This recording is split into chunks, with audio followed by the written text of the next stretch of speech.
दीन जमीयत ताकतया नेक नसीब के आदतया जहते हथ अल्लाह जुआ एड़ी पांच जमायतया दीन जमीयत ताकतया आलिम फाज़िल रहनुमा जह में बुजुर्ग गणा सच्चा कायद सर्वसर सच्चन मानन के बना आलिम फाज़िल रहनुमा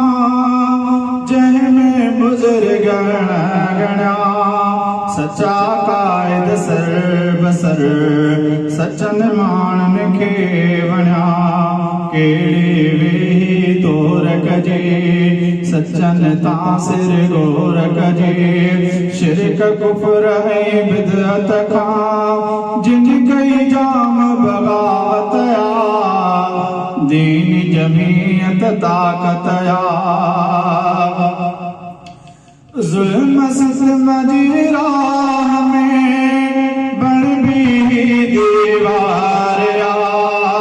हार में तोड़े सोभ में हिन जो बेड़ो पारिया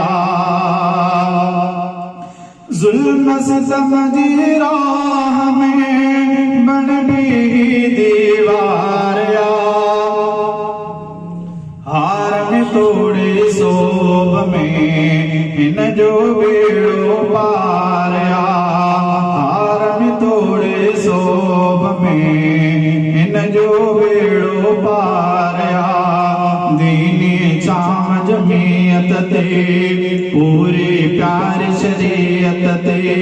हासिल पांच जमात के आदि जी का हिदायत जमीयत ताकतया नेक नसीब की आदतया जहते हथ अल्लाह जुआ एड़ी पांच जमातया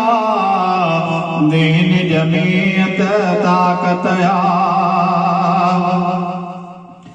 पूरे पाकिस्तान में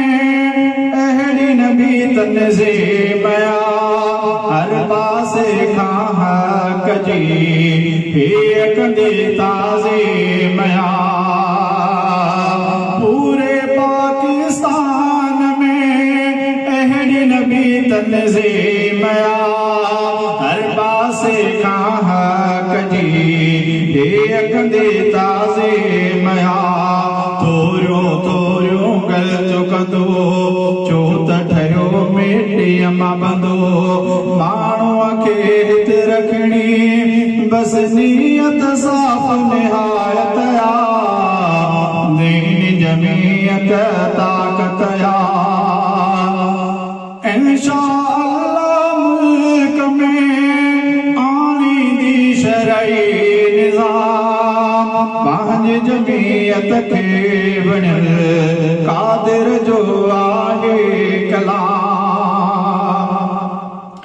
इंशा अल्लाह मुल्क में आनी दी शरई